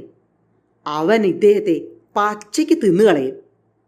ഭയങ്കരായ കോസിമോദോ മഞ്ചത്തിൽ നിന്നും പുറത്തേക്ക് ചാടി. ജനക്കൂട്ടത്തിൽ നിന്ന് ഭയാക്രാന്തമായ നിലവിളികൾ പൊട്ടിപ്പുറപ്പെട്ടു. പുരോഹിതനെ കഷ്ണം കഷ്ണമായി കീറുന്നത് കാണാതിരിക്കാൻ വേണ്ടി സ്ത്രീകൾ മുഖം പൊത്തി. ഒറ്റ കുതിപ്പിന് അവൻ അദ്ദേഹത്തിൻ്റെ മുമ്പിലെത്തി. വിനയത്തോടെ കുമ്പിട്ട് നിൽക്കുന്നത് കണ്ട് ഗ്രീൻഷ്വാർ അത്ഭുത സ്തബ്ധനായി. പുരോഹിതൻ കോസിമോദയുടെ കിരീടം വലിച്ചു പറിച്ചു കളഞ്ഞു. അവൻ ധരിച്ചിരുന്ന കൃത്രിമ കസവ് വസ്ത്രം കീറിയെറിഞ്ഞു. അപ്പോഴും കോസിമോദോ കൈകൂപ്പി തല കുനിച്ച് നിന്നതേയുള്ളൂ. അവർ തമ്മിൽ ആംഗ്യങ്ങൾ കൊണ്ടുള്ള വിചിത്ര സംഭാഷണം നടന്നു. ഒടുവിൽ പുരോഹിതൻ കോസിമോദയുടെ ബലിഷ്ഠമായ തോളിൽ പിടിച്ചു കുലുക്കിക്കൊണ്ട് പിറകെ നടക്കാൻ ആംഗ്യം കാണിച്ചു. അതിനിടെ തങ്ങളുടെ നേതാവിനെ രക്ഷിക്കുന്നതിന് വിഡ്ഢി സഹോദര സംഘത്തിൽപ്പെട്ടവരും മറ്റുള്ളവരും ചേർന്ന് ആർച്ച് ഡീക്കിനെ വളഞ്ഞു. അത് കണ്ട് കോപത്തോടെ കോസിമോദോ കുപിതനായ കടുവയെപ്പോലെ പല്ലുകടിച്ചു. അവൻ തൻ്റെ ഉരുക്ക് മുഷ്ടി ചുരുട്ടിക്കൊണ്ട് ആക്രമണകാരികളുടെ നേർക്ക് തുറിച്ചു നോക്കി. ഉടൻ തന്നെ ജനക്കൂട്ടം 2 പേർക്കും കടന്നു പോകാൻ വഴി കൊടുത്തു. 2 പേരും ഒരു ഇരുണ്ട ഇടുങ്ങിയ തെരുവിലേക്കാണ് പോയത്. അവരെ പിന്തുടരുവാനുള്ള ധൈര്യം ആർക്കുമുണ്ടായില്ല. എല്ലാം കണ്ടുകൊണ്ടിരുന്ന ഗ്രീൻഷ്വാർ അറിയാതെ പറഞ്ഞുപോയി, "ആശ്ചര്യം." ജിപ്സി യുവതി അവളുടെ കോലാടിനെയും കൊണ്ട് റൂദ് കുത്തറയിലേക്ക് തിരിയുന്നത് കണ്ട് അതേ തെരുവിലേക്ക് ഗ്രീൻഷ്വാറും യാത്ര തിരിച്ചു. എന്തും വരട്ടെ, അവളെ പിന്തുടരുക തന്നെയെന്ന് അദ്ദേഹം മനസ്സിലുറപ്പിച്ചു. അവളെ പിന്തുടരുവാനുള്ള പ്രത്യേകിച്ചൊരു കാരണവുമില്ലായിരുന്നുവെങ്കിലും അദ്ദേഹം ചിന്താവിഷ്ടനായി അവളുടെ പിന്നാലെ നടന്നു. അന്നേരം പീടിക ഉടമസ്ഥന്മാർ പീടികകളടച്ച് വീട്ടിലേക്ക് പോയിക്കൊണ്ടിരുന്നു. വളരെ വൈകിപ്പോയതിനാൽ അവൾ നടപ്പിന് വേഗം കൂട്ടി. അവളോടൊപ്പം മനോഹരമായ കൊച്ചു കോലാടും തത്തി തത്തി വേഗത്തിൽ നടന്നു. തെരുവ് വിജനമായിരുന്നു. അവളാകട്ടെ ഇരുട്ടത്ത് യാതൊരു ബുദ്ധിമുട്ടും കൂടാതെ സുപരിചിതമായ വഴിയിലെന്ന പോലെ നിഷ്പ്രയാസം മുന്നോട്ട് നീങ്ങി. ഈ സമയം കൊണ്ട് അദ്ദേഹം അവളുടെ ശ്രദ്ധ ആകർഷിച്ചു കഴിഞ്ഞിരുന്നു. 2-3 തവണ അവൾ തല തിരിച്ച് തെല്ലൊരു അസ്വസ്ഥതയോടുകൂടി അദ്ദേഹത്തെ നോക്കുകയുണ്ടായി. ഒരു റൊട്ടിക്കിടങ്ങിൻ്റെ അടുത്തെത്തിയപ്പോൾ വഴിമധ്യേ ഒന്ന് നിന്നു. പകുതി തുറന്ന വാതിലിലൂടെ വീണ പ്രകാശകിരണങ്ങളുടെ സഹായത്തോടെ അവൾ അദ്ദേഹത്തെ സൂക്ഷിച്ചു നോക്കുകയും മുഖം വീർപ്പിക്കുകയും ചെയ്തു. അവളുടെ മുഖത്ത് വെറുപ്പും അനിഷ്ടവുമാണ് നീളിച്ചിരുന്നതെന്ന് ഗ്രിൻഷ്വാറിന് മനസ്സിലായി. അവൾ മറ്റൊരു തെരുവിലേക്കുള്ള തിരിവിലെത്തിയപ്പോൾ കരളലിയിക്കുന്ന ഒരു കരച്ചിൽ കേട്ട് അദ്ദേഹം നടുങ്ങിപ്പോയി. തെരുവ് ഇരുളടഞ്ഞതായിരുന്നുവെങ്കിലും അടുത്തുള്ളൊരു കുരിശുപള്ളിയിൽ എണ്ണയിൽ മുക്കി കത്തിച്ചു വെച്ചിരുന്ന ഒരു തിരിയുടെ വെളിച്ചത്തിൽ അദ്ദേഹത്തിന് ബൊഹീമിയൻ യുവതിയെയും അവളുടെ നിലവിളികളെ അമർത്താൻ ശ്രമിക്കുന്ന 2 പുരുഷന്മാരെയും കാണാൻ കഴിഞ്ഞു. അവൾ അവരുടെ പിടിയിൽ നിന്ന് രക്ഷപ്പെടാൻ ആവുന്നത്ര ശ്രമിക്കുന്നുണ്ടായിരുന്നു. പാവം ആട്ടിൻകുട്ടി ഈ രംഗം കണ്ട് ദയനീയമായി വിലപിച്ചു. അവരെ വെല്ലുവിളിച്ചുകൊണ്ട് ഗ്രിൻഷാർ ധൈര്യപൂർവ്വം മുന്നോട്ട് കടന്നു ചെന്നു. അവരിലൊരാൾ അദ്ദേഹത്തിൻ്റെ നേർക്ക് തിരിഞ്ഞു. അത് കോസിമോദോയായിരുന്നു. അവൻ്റെ ഭയാനകമായ മുഖം കണ്ടിട്ടും അദ്ദേഹം ഓടിയകന്നില്ല. കോസിമോദോ പുറം കൈകൊണ്ട് അദ്ദേഹത്തിന് ഒരടി കൊടുത്തു. അടി കൊണ്ട് അദ്ദേഹം കറങ്ങി 3 വാര അകലെ ചെന്ന് കമഴ്ന്നടിച്ചു വീണു. ഞൊടിയിടയിൽ അവൻ പുറകോട്ട് പാഞ്ഞു ചെന്ന് ജിപ്സി യുവതിയെ പിടികൂടുകയും അവളെ ഒരു കൈയിലെടുത്തുകൊണ്ട് അകന്നു പോവുകയും ചെയ്തു. അവൻ്റെ കൂടെയുണ്ടായിരുന്നയാൾ അവനെ അനുഗമിച്ചു. പാവം കോലാട് പിന്നെയും ഉറക്കെ കരഞ്ഞുകൊണ്ട് അവരുടെ പിന്നാലെ ഓടി. എന്നെ കൊല്ലുന്നേ, എന്നെ കൊല്ലാൻ കൊണ്ടുപോകുന്നേ എന്ന് ജിപ്സി യുവതി ഉച്ചത്തിൽ നിലവിളിച്ചുകൊണ്ടിരുന്നു. അടുത്ത തെരുവിൽ നിന്നും പാഞ്ഞെത്തിയ ഒരു അശ്വഭടൻ ഇടിവെട്ടുന്ന ശബ്ദത്തിൽ അലറി. രാജാവിൻ്റെ സൈന്യത്തിലെ പീരങ്കിപ്പടത്തലവനായിരുന്നു അത്. അമ്പരന്ന് നിന്ന് പോയ കോസിമോദയുടെ പിടിയിൽ നിന്നും അദ്ദേഹം ബൊഹീമിയൻ യുവതിയെ മോചിപ്പിക്കുകയും തൻ്റെ കുതിരപ്പുറത്ത് കയറ്റിയിരുത്തുകയും ചെയ്തു. അടുത്ത നിമിഷത്തിൽ സേനാനായകൻ്റെ തൊട്ട് പിറകിൽ സഞ്ചരിച്ചിരുന്ന സായുധരായ ഒരു സംഘം സൈനികർ അവിടെ എത്തിച്ചേർന്നത് കാരണം കോസിമോദയ്ക്ക് ഒന്നും ചെയ്യാൻ കഴിഞ്ഞില്ല. കോസിമോദയെ വളഞ്ഞ് പിടികൂടി അവനെ ബന്ധിച്ചു. ഈ വഴക്കിനിടയിൽ അവൻ്റെ കൂടെ ഉണ്ടായിരുന്നയാൾ കടന്നു കളഞ്ഞു. ബൊഹീമിയൻ സുന്ദരിയാകട്ടെ യാതൊരു കൂസലും കൂടാതെ സൈനിക ഉദ്യോഗസ്ഥൻ്റെ കുതിരപ്പുറത്ത് നിവർന്നിരുന്നു. അവൾ നന്ദിപൂർവ്വം അദ്ദേഹത്തെ നോക്കി പുഞ്ചിരിച്ചു. പതിവിലധികം മാധുര്യം തൻ്റെ ശബ്ദത്തിന് പകർന്നുകൊണ്ട് അവൾ അദ്ദേഹത്തോട് ചോദിച്ചു, അങ്ങയുടെ പേരെന്താണ്? ക്യാപ്റ്റൻ ഫ്വാബു എന്ന് പറഞ്ഞ് അദ്ദേഹം കുറച്ചുകൂടി നിവർന്നിരുന്ന് തൻ്റെ മേൽമീശ പിരിക്കുന്നതിനിടയിൽ അവൾ കുതിരയുടെ വശത്തുകൂടി ചാടിയിറങ്ങി മിന്നൽ വേഗത്തിൽ എവിടേക്കോ ഓടിമറഞ്ഞു. വീഴ്ച കൊണ്ട് ബോധം കെട്ട ഗ്രീൻഷ്വാർ തെരുവിൻ്റെ ഒരു മൂലയ്ക്ക് വെറും നിലത്ത് നിവർന്നു കിടക്കുകയായിരുന്നു. ക്രമേണ ബോധക്ഷയം മാറിയതോടെ അദ്ദേഹത്തിന് ശരീരമാസകലം കഠിനമായ വേദന അനുഭവപ്പെട്ടു. കൈകാലുകൾ തണുത്ത് മരവിച്ചിരുന്നു. കൂനൻ രാക്ഷസനെ മനസ്സാ ശപിച്ചുകൊണ്ട് അദ്ദേഹം എഴുന്നേൽക്കാൻ ശ്രമിച്ചു. എന്നാൽ ശരീരം മരവിച്ചും ചതഞ്ഞുമിരുന്നതിനാൽ അവിടെ തന്നെ കിടക്കാൻ അദ്ദേഹം നിർബന്ധിതനായി. കഷ്ടിച്ച് ഒരു കൈ അനക്കാനേ കഴിഞ്ഞുള്ളൂ. രൂക്ഷമായ ദുർഗന്ധം കാരണം മൂക്കു പൊത്തിക്കിടന്നു. ഗ്രിൻഷ്വാർ കിടന്നിരുന്നത് ഓടയിലായിരുന്നെന്ന് അപ്പോൾ മനസ്സിലായി. അതിനിടയിൽ അദ്ദേഹം കിടന്ന സ്ഥലത്തേക്ക് കുറെ തെരുവ് പിള്ളേർ കൂകി വിളിച്ചുകൊണ്ട് ഓടിച്ചെന്നു. ഇരുട്ടത്തവർ ഗ്രിൻഷ്വാറിന് ശ്രദ്ധിച്ചില്ല. ഒരു വലിയ ചാക്ക് പോലുള്ള എന്തോ ഒന്ന് അവർ പിന്നാലെ വലിച്ചുകൊണ്ട് വരുന്നുണ്ടായിരുന്നു. ചത്ത് കിടക്കുന്നവരെ പോലും ഉണർത്തുന്ന തരത്തിലാണ് അവർ ബഹളം വെച്ചത്. ബഹളം കേട്ട് മരിച്ചു കഴിഞ്ഞിട്ടില്ലാതിരുന്ന ഗ്രിൻഷ്വാർ എന്താണെന്നറിയാനുള്ള ആകാംക്ഷയോടെ കൈകുത്തി എഴുന്നേൽക്കാൻ ശ്രമിച്ചു. കുട്ടികളുടെ ബഹളം അദ്ദേഹത്തിന് അരോചകമായി തോന്നി. അല്പം മുമ്പ് ചത്ത ഇരുമ്പ് കച്ചവടക്കാരൻ്റെ വൈക്കോൽ കിടക്ക കിട്ടിയിട്ടുണ്ട്. ഇന്നത്തെ ആഘോഷത്തിനുള്ള വകയായി. ഇങ്ങനെ പറഞ്ഞുകൊണ്ട് അവരിലൊരുത്തൻ കുറെ കച്ചിയെടുത്ത് തീ കൊളുത്താൻ വേണ്ടി കുരിശുപള്ളിക്ക് മുമ്പിലുള്ള വിളക്കിൻ്റെ അടുത്തേക്ക് നീങ്ങുകയായി. ഉടൻ തന്നെ എഴുന്നേറ്റില്ലെങ്കിൽ തീ ചുരുളുകൾ തന്നെയും വിഴുങ്ങുമെന്ന ചിന്ത ഗ്രിൻഷ്വാറിന് ഇല്ലാത്ത ശക്തി പകർന്നു. ഒരു വിധത്തിൽ എഴുന്നേറ്റ് നിന്ന് വൈക്കോൽ കിടക്ക കുട്ടികളുടെ മേൽ എറിഞ്ഞിട്ട് ആവുന്നത്ര വേഗത്തിൽ മുടന്തി ഇരുട്ടിൽ മറഞ്ഞു. അയ്യോ, ഇതാ ഇരുമ്പ് കച്ചവടക്കാരൻ്റെ പ്രേതം എന്ന നിലവിളിയോടെ കുട്ടികളും ഓടി രക്ഷപ്പെട്ടു. തെരുവിൻ്റെ പല കോണുകളിലും തല ചെന്നടിച്ചും അനേകം ഓടക്കുഴികളിൽ ചെന്ന് മറിഞ്ഞു വീണും താൻ എങ്ങോട്ടാണ് പോകുന്നതെന്നറിയാതെ കാലിൻ്റെ സകല ശക്തിയും ഉപയോഗിച്ച് ലക്ഷ്യമില്ലാതെയും ഗ്രീൻഷ്വാർ ഇരുട്ടത്ത് യാത്ര തുടർന്നു. ഒരു ഇടവഴിയുടെ അങ്ങേയറ്റത്ത് കണ്ട ഏതാണ്ട് ചുവന്നൊരു വെളിച്ചം അദ്ദേഹത്തിൻ്റെ തകർന്ന മനസ്സിന് തെല്ലൊരു ആശ്വാസം പകർന്നു. തൻ്റെ മുന്നിൽ ഒരു വിളിപ്പാടകലത്തിൽ ഒരു മുടന്തൻ ഊന്നുവടിയുടെ സഹായത്തോടെ പോകുന്നത് കാണാനിടയായി. അവൻ്റെ പിന്നാലെ അദ്ദേഹം സാവധാനം നടന്നു. ഒടുവിൽ അദ്ദേഹം തുറസായൊരു പ്രദേശത്താണ് ചെന്നു ചേർന്നത്. അന്ധന്മാരുടെയും കുഷ്ഠരോഗികളുടെയും സദാചാര വിരുദ്ധരുടെയും സാമൂഹ്യ വിരുദ്ധരുടെയും സങ്കേതമായിരുന്നു അവിടെ. ആ പ്രദേശമാകെ അങ്ങിങ്ങ് വിളക്കുകൾ ചിന്നിമിന്നിയിരുന്നു. അവിടെ നിന്നും എങ്ങോട്ടെങ്കിലും പോയി രക്ഷപ്പെടണമെന്ന് ഗ്രീൻഷ്വാർ മനസ്സിലുറപ്പിച്ചു. ഈ സമയം കൊണ്ട് ഊന്നുവടികളിൽ സഞ്ചരിച്ചിരുന്ന മുടന്തൻ പെട്ടെന്ന് തൻ്റെ ഊന്നുവടികൾ വലിച്ചെറിയുകയും വടി പോലെ നിവർന്നു നിൽക്കുകയും ചെയ്തു.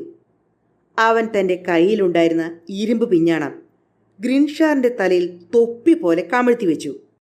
അടുത്ത നിമിഷം അന്ധനായി അഭിനയിച്ചിരുന്ന മറ്റൊരുവൻ തീനാളങ്ങൾ വമിക്കുന്ന ഒരു ജോഡി കണ്ണുകളോടെ തുറിച്ചു നോക്കിയപ്പോൾ അദ്ദേഹം അറിയാതെ ചോദിച്ചുപോയി, ഞാനിത് എവിടെയാണ്? അത്ഭുത ലോകത്തിൽ. ഒരാൾ മറുപടി പറഞ്ഞു, ശരിയാണ്, ഇവിടെ മുടന്തന്മാർ നടക്കുന്നു, കുരുടന്മാർ കാണുന്നു, പക്ഷേ പ്രവാചകനെ മാത്രം ഒരിടത്തും കാണുന്നില്ല. അതിനുള്ള മറുപടി ക്രൂരത നിറഞ്ഞ പൊട്ടിച്ചിരികളും കൂക്കുവിളികളുമായിരുന്നു. ഗ്രീൻഷ്വാർ ചുറ്റുമൊന്ന് കണ്ണോടിച്ചു. സകലരും ഭയപ്പെട്ടിരുന്ന അത്ഭുത ലോകത്തിൽ തന്നെയാണ് താൻ അകപ്പെട്ടു പോയതെന്ന് അദ്ദേഹത്തിന് ബോധ്യമായി. രാത്രിയിൽ നല്ല ആളുകളാരും കടന്നു ചെല്ലാത്ത ഒരു സ്ഥലം. അവിടെ നാനാജാതിയിലും മതത്തിലും പെട്ട ചട്ടമ്പികളുടെ ഒരു കോട്ട തന്നെ അവർ സ്ഥാപിച്ചിട്ടുണ്ട്. പകൽ സമയം കൃത്രിമ മുറിവുകൾ വെച്ചുകെട്ടി യാചക വേഷത്തിൽ തെണ്ടിത്തിരിയുന്നവർക്ക് രാത്രിയാകുമ്പോൾ കൊള്ളക്കാരായി വേഷം മാറാനും കഴിയും. കൊള്ളയ്ക്കും കൊലയ്ക്കും വ്യഭിചാരത്തിന് യോജിച്ച വേഷം മാറാനുള്ള അണിയറയായിരുന്നു അവിടെ. 3 തെണ്ടികൾ ചേർന്ന് ഗ്രീൻഷ്വാറിനെ പിടിച്ചമർത്തി വെച്ചിരുന്നു. തുറസായ പ്രദേശത്തിൻ്റെ പല ഭാഗത്തു നിന്നും ആളുകൾ വന്ന് അദ്ദേഹത്തിന് ചുറ്റും വട്ടമിട്ട് നിന്ന് ബഹളം വയ്ക്കാനും കൂകി വിളിക്കാനും തുടങ്ങി. കുഞ്ഞുങ്ങളുടെ കരച്ചിലും പെണ്ണുങ്ങളുടെ ഒച്ചയ്ക്കുമിടയിൽ ആൾക്കൂട്ടത്തിൽ നിന്ന് വ്യക്തമായ ഒരു മുറവിളി കേട്ടു, ഇവനെ രാജാവിൻ്റെ അടുത്തേക്ക് കൊണ്ടുപോവുക, ഇവനെ രാജാവിൻ്റെ അടുത്തേക്ക് കൊണ്ടുപോവുക. സകലരും അത് ആവർത്തിച്ചു, രാജാവിൻ്റെ അടുത്തേക്ക്, രാജാവിൻ്റെ അടുത്തേക്ക്. 3 തെണ്ടികൾ ചേർന്ന് ഗ്രീൻഷ്വാറിനെ വലിച്ചിഴച്ചു കൊണ്ടുപോയി. തീക്കൂനയ്ക്ക് സമീപത്ത് മദ്യക്കുപ്പികൾ നിരത്തിയിരുന്ന ഒരു മേശയ്ക്കരികിലേക്കാണ് അദ്ദേഹത്തെ കൊണ്ടുപോയത്. തീക്കൂനയുടെ സമീപത്ത് ഒരു വീപ്പ കിടന്നിരുന്നു. അതിന്മേൽ ഒരു ഭിക്ഷക്കാരൻ ഇരിപ്പുണ്ടായിരുന്നു. അയാളായിരുന്നു സിംഹാസനത്തിലിരിക്കുന്ന രാജാവ്. രാജാവിൻ്റെ മുന്നിൽ ഗ്രീൻഷ്വാറിനെ ഹാജരാക്കിയപ്പോൾ സകല ഭാഗങ്ങളിൽ നിന്നും ആഭാസച്ചിരിയും തെറിപ്പാട്ടും പൊട്ടിപ്പുറപ്പെടാൻ തുടങ്ങി. ഒരു തടിച്ച കുടവയറൻ ചൂളമടിച്ചുകൊണ്ട് തൻ്റെ കൃത്രിമ മുറിവുകളിലെ കെട്ടഴിച്ചു മാറ്റുന്നത് ഗ്രീൻഷ്വാർ കണ്ടു. ഗ്രീൻഷ്വാർ തെണ്ടികളുടെ രാജാവിനെ ശ്രദ്ധിച്ചു. അതേ ദിവസം രാവിലെ നീതിന്യായ കൊട്ടാരം ഹാളിൽ വെച്ച് നാടകം കാണാൻ വന്നവരോട് പിച്ച ചോദിച്ച തെണ്ടി ക്ലോപ്പിൻ ത്രുഫെൽഫു ആയിരുന്നു അത്. അവൻ്റെ കൈത്തണ്ടയിലെ വ്രണം ഇപ്പോൾ അപ്രത്യക്ഷമായിരിക്കുന്നു. കയ്യിൽ ഒരു ചാട്ടവാറുമായി മുന്നിലിരിക്കുന്ന അവനെ കണ്ട് ഗ്രീൻഷ്വാർ ഞെട്ടിവിറച്ചു. ഭീഷണിയുടെ സ്വരത്തിൽ രാജാവ് സംസാരിക്കാൻ തുടങ്ങി. നീ ഇപ്പോൾ ബലവാന്മാരായ 3 രാജാക്കന്മാരുടെ മുമ്പിലാണ് നിൽക്കുന്നതെന്ന് ഓർമ്മ വേണം. അക്കാണുന്നത് ബൊഹീമിയയിലെയും ഈജിപ്തിലെയും ഡ്യൂക്കാണ്. അപ്പുറത്തിരിക്കുന്നത് ഗലീലയയിലെ ചക്രവർത്തിയാണ്. നീ ഞങ്ങളുടെ സാമ്രാജ്യത്തിൽ ഞങ്ങളുടെ അനുവാദം കൂടാതെ അതിക്രമിച്ച് കടന്നിരിക്കുന്നു. അതിന് കടുത്ത ശിക്ഷ കിട്ടും. ഞങ്ങളുടെ പ്രജകളിൽ ഒരാളായി തീരാതെ നീ ഞങ്ങളുടെ രാജ്യത്തിൽ നുഴഞ്ഞു കയറിയിരിക്കുന്നു. നീ ഒരു തെണ്ടിയോ കൊലയാളിയോ കൊള്ളക്കാരനോ അല്ലെങ്കിൽ നിനക്ക് തീർച്ചയായും ശിക്ഷ അനുഭവിക്കേണ്ടി വരും. നിങ്ങൾ പറഞ്ഞ യോഗ്യതകളൊന്നും എനിക്കില്ല. ഞാനൊരു കവിയും നാടകകൃത്തുമാണ്. എൻ്റെ പേര് പിയർ ഗ്രീൻഷ്വാർ. നീതിന്യായ കൊട്ടാരത്തിലെ വലിയ ഹാളിൽ അരങ്ങേറിയ നാടകം ഞാൻ രചിച്ചതാണ്. ഗ്രീൻഷ്വാർ പറഞ്ഞു തീരുന്നതിന് മുമ്പ് ക്ലോപ്പിൻ പരിഹാസ സ്വരത്തിൽ ചോദിച്ചു, മാസ്റ്ററാണോ ആ നാടകം എഴുതിയത്? വലിയ ഹാളിൽ ഞാനുമുണ്ടായിരുന്നു. നാടകം അഭിനയിച്ച് പകൽ സമയം ഞങ്ങളെ ശല്യപ്പെടുത്തിയെന്ന് വെച്ച് ഞങ്ങൾക്ക് ഇന്ന് രാത്രി നിന്നെ തൂക്കിക്കൊല്ലാതിരിക്കാൻ കഴിയില്ല. ആ സമയത്ത് ആസന്ന വിപത്തിൽ നിന്ന് രക്ഷപ്പെടാൻ ഒരു ഉപായവും ഗ്രീൻഷ്വാറിന് തോന്നിയില്ല. എങ്കിലും ഒരു ശ്രമം കൂടി നടത്തി നോക്കി. അദ്ദേഹം പറഞ്ഞു, നിങ്ങൾ ഒരു കാര്യം ഓർക്കണം. കവികളെയും തെണ്ടികളുടെ കൂട്ടത്തിൽ ചേർക്കാതിരിക്കാൻ ഞാൻ ഒരു കാരണവും കാണുന്നില്ല. മഹാനായ ഈസോപ്പ് ഒരു തെരുവുതണ്ടിയായിരുന്നു. ഹോമറും ഒരു യാചകനായിരുന്നുവെന്ന് കേൾക്കുന്നു. ക്ലോപ്പിൻ അദ്ദേഹത്തെ തടഞ്ഞുകൊണ്ട് പറഞ്ഞു, നിന്നെ തൂക്കിക്കൊല്ലാതിരിക്കാൻ ഞങ്ങൾ ഒരു ന്യായവും കാണുന്നില്ല. നിന്നെ കൊല്ലുന്നത് ഞങ്ങളെ സംബന്ധിച്ചിടത്തോളം നീതീകരിക്കാവുന്ന ഒന്നാണ്. നിന്റെ രാജ്യത്ത് ഞങ്ങളെപ്പോലെയുള്ളവർക്ക് എന്ത് ശിക്ഷയാണോ ലഭിക്കുന്നത് അതുതന്നെയായിരിക്കും ഞങ്ങളുടെ രാജ്യത്ത് നിനക്കും നിന്നെപ്പോലെയുള്ളവർക്ക് ലഭിക്കുന്നത്. എന്തൊക്കെയായാലും ഞാനൊരു ദോഷവും ചെയ്യാൻ ആഗ്രഹിക്കുന്നില്ല. വിഷമത്തിൽ നിന്ന് കരകയറാൻ ഒറ്റ മാർഗമേയുള്ളൂ. നീ ഞങ്ങളുടെ കൂട്ടത്തിൽ ചേരാൻ ഒരുക്കമാണോ? തൻ്റെ ജീവൻ രക്ഷിക്കാൻ യാതൊരു മാർഗവും ഇല്ലെന്ന് കണ്ട ഗ്രീൻഷ്വാർ അതിന് വഴങ്ങി. ക്ലോപ്പിൻ ചോദ്യം തുടർന്നു, പരിഷ്കൃത സമൂഹത്തിൽ നിന്ന് നീ നിന്റെ ആത്മാവിനെ എന്നേക്കുമായി ഒഴിച്ചു നിർത്തുമോ? നിർത്താം, ഗ്രീൻഷ്വാർ യാന്ത്രികമായി മറുപടി പറഞ്ഞു. എങ്കിൽ ഒരു നാൾ പാരീസിലെ ജനങ്ങൾ നിന്നെ കഴിവിലേറ്റിക്കൊള്ളും. സമ്മതിച്ചതുകൊണ്ടായില്ല. ഞങ്ങളുടെ സഹോദര സംഘത്തിൽ പ്രവേശനം കിട്ടണമെന്നുണ്ടെങ്കിൽ സ്വന്തം മിടുക്ക് കാണിക്കണം. പോക്കറ്റടിക്കാനുള്ള നിന്റെ മിടുക്ക് ഞങ്ങൾ വിലയിരുത്തട്ടെ. എല്ലാം അവിടുത്തെ ആഗ്രഹം പോലെ. പൂർവാധികം വിനയം പ്രകടമാക്കിക്കൊണ്ട് ഗ്രീൻഷ്വാർ പതറിയ സ്വരത്തിൽ പറഞ്ഞു. ക്ലോപ്പിൻ കൈ കൊണ്ട് ഒരടയാളം കാണിച്ചു. കുറേ പേർ ഉടൻ തന്നെ അവിടെ നിന്നും പോയി. കുറച്ചു കഴിഞ്ഞവർ താഴെയറ്റത്തെ പലക തറച്ച 2 കഴകൾ കൊണ്ടുവന്നു. അവർ കഴകൾ നാട്ടി നിർത്തിയിട്ട് അവയുടെ 2 അറ്റത്തും കുറുകെ ഒരു കമ്പി വെച്ചിണക്കി. അപ്പോൾ അതെവിടേക്ക് വേണമെങ്കിലും എടുത്തുകൊണ്ട് പോകാവുന്ന ഒരു കഴുമരമായി തീർന്നു. ഗ്രീൻഷ്വാർ അമ്പരന്ന് ശ്വാസമടക്കി നോക്കി നിന്നു. അതിനിടയിലൊരാൾ ഒരു മനുഷ്യക്കോലത്തെ കമ്പിയിൽ കയറ് കെട്ടിത്തൂക്കി. കയറിൽ അനേകം ചെറിയ മണികൾ തൂക്കിയിട്ടിരുന്നു. കോലം ആടിക്കൊണ്ടിരുന്നതിനാൽ മണിക്കുലുക്കവും കേട്ടുകൊണ്ടിരുന്നു. കോലം നിശ്ചലമായപ്പോൾ കിലുകിലുക്കവും നിലച്ചു. ആ കോലത്തിൻ്റെ കീഴിലിട്ടിരുന്ന കേടുവന്നൊരു സ്റ്റൂൾ ചൂണ്ടിക്കാണിച്ചുകൊണ്ട് ക്ലോപ്പിൻ ഗ്രീൻഷ്വാറിനോട് അതിൽ കയറി നിൽക്കാൻ ആവശ്യപ്പെട്ടു. ഗ്രീൻഷ്വാർ പറഞ്ഞ പ്രകാരം ചെയ്തു. ക്ലോപ്പിൻ ഇങ്ങനെ തുടർന്നു, നീ കോലത്തിൻ്റെ പോക്കറ്റ് എത്തിപ്പിടിക്കണം. അതിനകത്ത് ഒരു പണസഞ്ചിയുണ്ട്. അത് പുറത്തെടുക്കണം. പക്ഷേ ഒരൊറ്റ മണിയും ശബ്ദിക്കരുത്. ഇതിൽ വിജയിച്ചാൽ നിന്നെ ഞങ്ങൾ ഒരു തെണ്ടിയായി എടുക്കാം. അതിനുശേഷം ഒരു കാര്യമേ ബാക്കിയുള്ളൂ. ഒരാഴ്ചയോ മറ്റോ നിന്നെ അടിച്ച് പദം വരുത്തും. അപ്പോൾ മാത്രമേ തെണ്ടിയാകാനുള്ള യോഗ്യത പൂർണ്ണമായും നേടുകയുള്ളൂ. അടി കൊള്ളാൻ തഴക്കം വരുത്തുന്നതിന് വേണ്ടിയാണ് നിന്നെ അടിച്ച് പദം വരുത്തുന്നത്. എല്ലാം നിന്റെ ഗുണത്തിനു വേണ്ടി. പക്ഷേ ഒരു കാര്യം മറക്കരുത്, ഒരൊറ്റ മണിയെങ്കിലും കുലുങ്ങുന്ന ഒച്ച കേട്ടാൽ കോലത്തിൻ്റെ സ്ഥാനത്ത് നീയായിരിക്കും. ക്ലോപ്പിൻ്റെ വാക്കുകൾ കേട്ട് തെണ്ടികൾ ആഹ്ലാദ പ്രകടനം നടത്തി. ഗ്രീൻഷ്വാർ ദൃഢനിശ്ചയത്തോടെ കാൽവിരൽ തുമ്പുകളിൽ ഉയർന്നു നിന്ന് കൈനീട്ടി. കോലത്തെ തൊട്ടപ്പോൾ തന്നെ 3 കാലിൽ നിന്ന് സ്റ്റൂൾ കുലുങ്ങിമറിഞ്ഞ് വീഴുമെന്നായി. നില തെറ്റിയതിനാൽ ഗ്രീൻഷ്വാർ മനുഷ്യക്കോലത്തെ അള്ളിപ്പിടിച്ചു. മണികളുടെ കിലുകിലാരവം ഗ്രീൻഷ്വാറിൻ്റെ കാതുകളിൽ കൂരമ്പ് പോലെ തറച്ചു. അദ്ദേഹം കോലത്തെ അള്ളിപ്പിടിച്ചുവെങ്കിലും മറിഞ്ഞു വീണു. തൽക്ഷണം ക്ലോപ്പിൻ കവിയെ തൂക്കിക്കൊല്ലാൻ ഉത്തരവിട്ടു. അദ്ദേഹം ചുറ്റുപാടും ദയനീയമായി നോക്കി. ആരുടെയും മുഖത്ത് ദയയുടെ ഒരു കണിക പോലും കണ്ടില്ല. അവരെല്ലാം ചിരിച്ചു മറിഞ്ഞ് രസിക്കുകയായിരുന്നു. അദ്ദേഹം സാവധാനം എഴുന്നേറ്റ് തല താഴ്ത്തി നിന്നു. അതേസമയം ക്ലോപ്പിൻ സ്ത്രീകളുടെ നേരെ നോക്കി പറഞ്ഞു, ഇതിവന്റെ രക്ഷയ്ക്കുള്ള അവസാനത്തെ ഉപായമാണ്. ആരെങ്കിലും ഇവനെ സ്വീകരിക്കാൻ ഒരുക്കമാണോ? മുതൽ മുടക്കില്ലാതെ നിങ്ങൾക്കൊരു ഭർത്താവിനെ കിട്ടും. ഇങ്ങ് അടുത്തു വന്ന് നോക്കുവിൻ. ഈ നിർദ്ദേശം സ്വീകരിക്കാൻ ആരും മുന്നോട്ട് വന്നില്ല. എനിക്ക് വേണ്ട, എനിക്ക് വേണ്ട എന്ന് പലരും വിളിച്ചു പറഞ്ഞു. അല്പം കഴിഞ്ഞ് 3 സ്ത്രീകൾ അദ്ദേഹത്തെ അടുത്തു ചെന്ന് കാണാൻ മുമ്പോട്ട് വന്നു. മെലിഞ്ഞ ശരീരവും വട്ടമുഖവുമുള്ളൊരു സ്ത്രീയാണ് ആദ്യം അടുത്തു ചെന്നത്. അവൾ തോൾ വെട്ടിച്ചുകൊണ്ട് ചോദിച്ചു, നിങ്ങളുടെ കോട്ട എവിടെ? അത് കളഞ്ഞുപോയി. തൊപ്പിയോ? അത് ചിലർ തട്ടിയെടുത്തു. ചെരുപ്പ് കാണട്ടെ. തേഞ്ഞ് തേഞ്ഞ് ഉപയോഗിക്കാൻ കൊള്ളാത്ത അവസ്ഥയിലായിരുന്നു ആ ചെരുപ്പ്. പണസഞ്ചിയോ? അത് കേട്ട് ഗ്രിൻഷ്വാർ വിക്കി വിക്കി പറഞ്ഞു, എൻ്റെ കയ്യിൽ ഒരു ചില്ലിക്കാശ് പോലുമില്ല.